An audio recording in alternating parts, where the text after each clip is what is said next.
અરે ઓછું નાક પણ અસલી નાક. MDH કાશ્મીરી લાલ મરચાની પાવડર. MDH.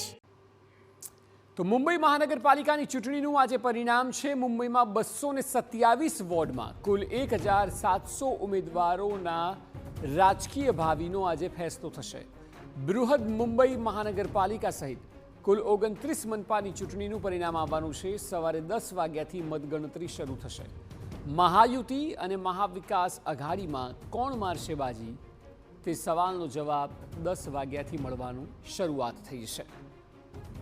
એક્ઝિટ પોલ મુજબ બીએમસી સહિત 7 મહાનગરપાલિકામાં મહાયુતિની ક્લીન સ્વીપ જોવા મળી રહી છે. એક્ઝિટ પોલમાં ભાજપ અને શિંદેની શિવસેના તથા આરપીઆઈની જીતનું અનુમાન લગાવાઈ રહ્યું છે.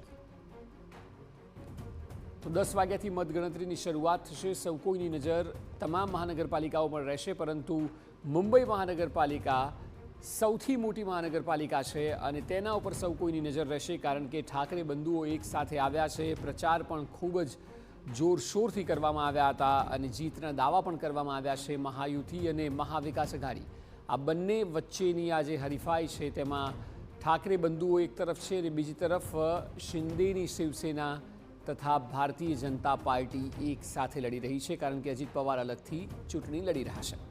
આ તમામની વચ્ચે 10 વાગ્યા બાદથી ધીરે ધીરે કરીને દિવસ દરમિયાન ફેસલો થઈ જશે કે મુંબઈ મહાનગરપાલિકા સહિત તમામ મહાનગરપાલિકાઓ પર કોનો દબદબો જોવા મળે છે. જે પ્રકારે એક્ઝિટ પોલ સામે આવ્યા હતા તેમાં એવું લાગી રહ્યું છે કે મુંબઈ પર મહાયુતિની જીત થઈ શકે છે. સવારે 10 વાગ્યાથી મતગણતરી થશે. એક્ઝિટ પોલ મુજબ બીએમસી સહિત 7 મહાનગરપાલિકામાં મહાયુતિ ક્લીન સ્વીપ કરી શકે છે અને એક્ઝિટ પોલમાં ભાજપ તથા શિંદેની શિવસેના અને આરપીઆઈની જીતનું અનુમાન લગાવાઈ રહ્યું છે. મહત્વનું છે કે મુંબઈ મહાનગરપાલિકાનું બજેટ તો ભારતના હિમાચલ જેવા રાજ્યો કરતાં પણ વધુ છે અને એટલા માટે પણ જ્યારે મુંબઈને બિઝનેસ કેપિટલ માનવામાં આવે છે ત્યારે દરેક પાર્ટી પોતાની એડી ચોટીનું જોર લગાવતી હોય છે કે બીએમસી ઉપર કબજો કરવામાં આવે. અત્યાર સુધી બીએમસી પર શિવસેનાનો દબદબો રહ્યો છે. શિવસેનાએ અત્યાર સુધીમાં કુલ 6 મેયર બીએમસીને આપ્યા છે.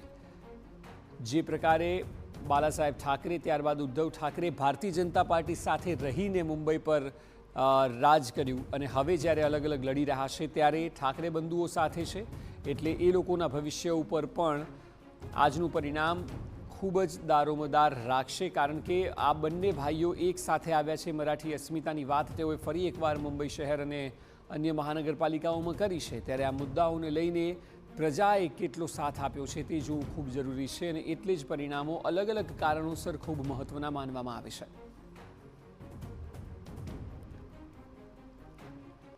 બંને ભાઈઓનું સાથે આવવું હોય, મરાઠી અસ્મિતાના ભવિષ્યની વાત હોય, જે પ્રકારે તેઓએ મુંબઈમાં ભારતીય જનતા પાર્ટીને ઘેરતા તમામ વેપાર ધંધા અદાણીને આપવાની વાત કરી, ગુજરાતી વર્સિસ મરાઠીની વાત કરવામાં આવી, મુદ્દાઓ એ ઉઠાવવામાં આવ્યા કે જે તમામનું રાજકીય ભવિષ્ય કેટલું છે તે આજના પરિણામ પરથી નિર્ભર થશે. MDH ચણા મસાલા.